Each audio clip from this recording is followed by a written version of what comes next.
Hello, everyone, and welcome to My Sex Bio. My name is Pierce Delahunt. I'm the facilitator for the series called Fucking Capitalism, a series that takes a look at political economy and sexuality, the connections between the two, and all kinds of implications from that. So, we're going to be checking out the intro that I do for all the Fucking Capitalism talks that we give, just to make sure everyone's on the same page. So, this will be that little piece about political economy. Before that, I want to say that a little bit about myself. I am an activist educator. I call myself social emotional leftist, which is just to say that I take the pieces of social emotional learning and I take the pieces of socialist politic and I try to bring them together in a way that is clear and understandable for everyone. And in that, I want to be clear that I personally occupy many positions of power and privilege. And in the context of this, I also want to name that the facilitator is a position of power and privilege, and that I'm not profiting off of the revenue that goes to My Sex Bio from, if you attend this class, I'm not seeing that money. That money goes to My Sex Bio and their other staff. And I want to emphasize that I am not a perfect person and that I dedicate myself to this work as a lifelong project. And that is what we are working on, is transforming ourselves and the systems we live in at the same time. Great. Thank you for joining us. Let's talk a little bit about political economy. Let's start with what is political economy. Political economy is just the combination of politics and economics together. It says that we cannot look at a political system that is not inherently embedded with an economic system, and we cannot look at an economic system that is not inherently embedded with a political system. One just more concrete example of that would be that in any relationship between an employer and an employee, you're going to have a contract. And if one person or one party violates that contract, the other party is going to want to call on someone to enforce that contract, typically the state. And depending on what kind of political economy you live in, the state will have a friendlier relationship either with the employer or with the employee. That raises the question, what are the kinds of political economies that we can live in? And there are two really broad ones. One is capitalism and one is socialism. And we have here capitalism on the right and socialism on the left.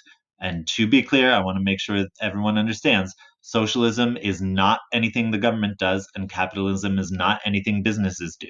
You can have socialist businesses and you can have capitalist governments. In fact, here in the United States, we do have a capitalist government. So, what are they then? Well, capitalism is when the owners are in control, and socialism is when the workers are in control. That raises the question, control of what? And the answer to that is control over the means of production. And you can see that there's a tug of war happening. There's always, every group is always vying for power over the means of production. That's where the power lies. So the workers will try to get power over the means of production any way they can, and the owners will try to get means of production any way they can. And I emphasize that because it's not always a clear binary or dichotomy between the two, whether we're in socialism or whether we're in capitalism, or whether the workers are in control or whether the owners are in control. There's in that tug of war, there's a spectrum, and it's not always obvious what kind of political economy we're operating under. But that's the tension. That's what we call the dialectic, the operating tensions of what we're looking at. So, what are means of production? Examples include land, education, materials, including factories and supplies and all those kinds of things, or the site itself, the storefront, bodies, labor. I highlight that one and many other things, but the labor is what I highlight because labor is the particular kind of means of production that will determine whether we are part of the working class or part of the owning class. That is to say that if I own no other means of production beside my own ability to perform labor, and I go and I perform labor, and then I get paid by someone to do that labor. That means that I am part of the working class. I rely on my work, my labor, to provide for my livelihood. Whereas if I own some other means of production, whether that's a factory or what have you, and then I hire other people to come in and do the work, and then I profit off of their labor, then I'm part of what is called the owning class. I am identified as a capitalist. Now, you may have heard the terms proletariat to refer to the working class, or bourgeoisie to refer to the owning class, just different words meaning the same thing. One thing I do want to emphasize is that just being pro-capitalism does not make someone a capitalist. To be a capitalist, you have to own those means of production. To be pro-capitalism just means you are pro-capitalism. To further clarify that distinction of what is and what is not a means of production, I'm going to emphasize the difference between personal property and private property. So the example here is that personal property is, for example, the house that you live in and personally use. That is not considered a means of production. You live in it, it's yours. Your laptop, your toothbrush, your pencil, those are all your personal property. But if you own a house and you rent that house out and you profit off of other people living in that house, then that house is your private property. And to you, that house is a means of production. To the people living in it, that house is their personal property. So that's that distinction. So if you ever hear people saying that socialists are out for your toothbrush, they're not interested. Your toothbrush is your personal property. Your toothbrush would only become your private property if you rented out your toothbrush to other people for them to do work, and then you profited off of that.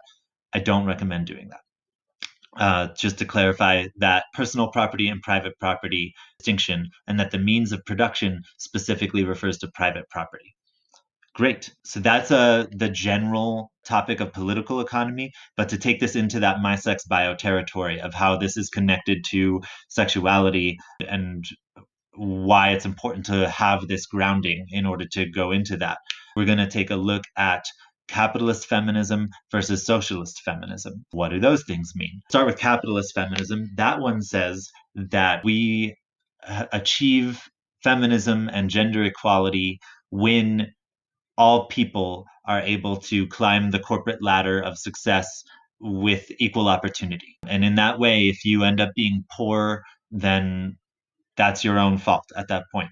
Now, some people believe we've already achieved that. Some people don't think we've achieved that, but that's all they want. They still will allow for poverty. Socialist feminism, on the other hand, says that not only are the forces of poverty always going to disproportionately affect women and trans and queer folk, but that even a cis hetero white man dying of poverty on the street is not particularly feminist either. And socialist feminism says that we need to abolish poverty itself, and that in order to do that, we need to abolish the mechanism by which poverty is created, which is capitalism. And it's when the means of production are democratically controlled that we can ensure that no one is living in poverty. To put it in a pithy way, liberalism, which is a form of capitalism, liberalism is the belief that no poor queer person of color should die just because they are queer or of color. But they can die because they're poor. Socialism says we don't want that. We don't want anyone to die because they're poor. We don't want anyone to be poor in the first place. Now, I do want to emphasize here that both things are true, that capitalists of marginalized identities have a longer and richer legacy and history of providing for their marginalized communities more than white male capitalists. So that is true. And it is also true that Black capitalism or woman-led capitalism will not save all Black people or all women, just the same way that capitalism led by white men has not saved all white men. And so those tensions do exist. Both of those things are true. So this is the intro that I give at the beginning of every fucking capitalism talk, just to get people on the same page. So looking through some resources that can help us navigate these things, some offerings I have for you.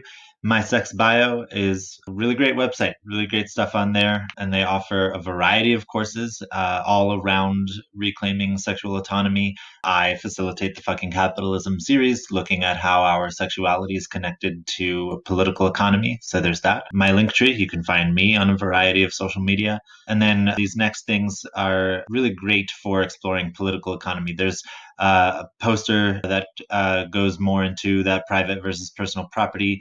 Mumbo Jumbo, that's a really excellent one, comes from the Black Socialists of America. They have an excellent glossary that looks at some of the fancy socialist terms you might be hearing people throw around. And then that particular video from Richard Wolff, 21st Century Socialism, is my favorite intro video on the topic. Definitely strongly recommend that one. The two articles, Anti-Socialism and Sex and Socialism, are from me, my gift to y'all.